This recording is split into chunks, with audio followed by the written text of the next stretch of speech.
ఎడారిలో సెలయేర్లు నవంబర్ 21వ తేదీ. మరియు వాటి యందు మనము నడుచుకొనవలనని దేవుడు ముందుగా సిద్ధపరిచిన సత్క్రియలు చేయుటకై మనము క్రీస్తు యేసునందు సృష్టింపబడిన వారమై ఆయన చేసిన పని అయి ఉన్నాము. ఎఫెసీయులకు రాసిన పత్రిక 2వ అధ్యాయము 10వ వచనం.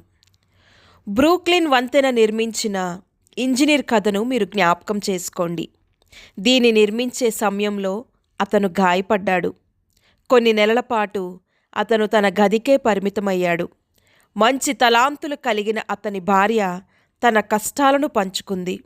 అతని నమూనాలను, ప్రణాళికలను పనివారికి అందించేది.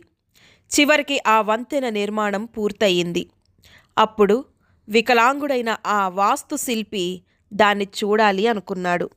వారు అతన్ని ఒక మంచంపై పెట్టి ఆ వంతెన దగ్గరకు తీసుకెళ్లారు. ఆ అద్భుతమైన నిర్మాణపు అందమంతటినీ చూడగలిగే చోటులో అతన్ని ఉంచారు. అతను నిస్సహాయ స్థితిలో అక్కడ పడుకొని తన మేధస్సులో నుండి పుట్టిన ఆ పనిని చాలా జాగ్రత్తగా పరిశీలిస్తున్నాడు. అతను గొప్ప తాళ్లను, భారీ స్తంభాలను, భూమికి గట్టిగా బిగించిన శక్తివంతమైన లంగరులను గుర్తించాడు. తీక్షణమైన తన కనుదృష్టి ప్రతి స్తంభాన్ని, ప్రతి దూలాన్ని, ప్రతి తీగను, ప్రతి కడ్డీని చూసింది. అతను తన కలల్లో చూసినట్టుగానే, తన ప్రణాళికలోనూ నమూనాలోనూ ఉన్నట్లుగానే ప్రతి విషయం ఉండడం గుర్తించాడు. అతను దానిని రూపొందించిన విధంగానే దాని నిర్మాణం పూర్తయిందని అతను చూసి గ్రహించినప్పుడు అతని మనసు విజయపు సంతోషంతో నిండిపోయింది. అతను ఆనంద పారవస్యంలో ఇది ప్రణాళిక ప్రకారమే ఉంది, ఇది ప్రణాళిక ప్రకారమే ఉంది అని అరిచాడు.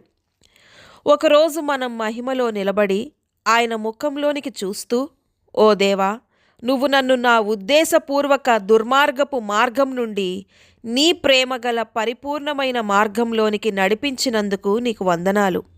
నేను నా అల్పమైన జీవితాన్ని నీకు సమర్పించే దిశగా నన్ను నడిపించినందుకు నీకు వందనాలు.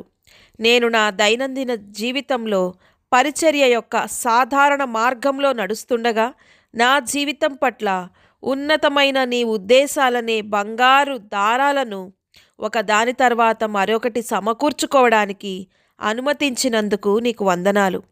ఒక చిన్న బాటలో ఒక గొప్ప పర్వతం వైపు జీవమార్గంలో నెమ్మదిగా నడుస్తుండగా చీకటి, వెలుగు, తుఫానులు, నీడలు, బలహీనతలు, కన్నీళ్లు, వైఫల్యాలు, తొట్రుపాట్లు ఎదురైనప్పటికీ నువ్వు నన్ను గమ్యస్థానానికి చేర్చినందుకు నీకు వందనాలు. ఇప్పుడు నేను చీకటి అద్దాలు గుండా కాదు, కానీ నీ మహిమ తేజస్సునందు ముఖాముఖిగా దరిచేరిన నా జీవితాన్ని చూస్తున్నాను. ఇది ప్రణాళిక ప్రకారమే జరిగినందుకు దేవా నీకు వందనాలు అని చెప్పగలం. దేవుడి మాటలను దీవించునుగాక. ఆమేన్.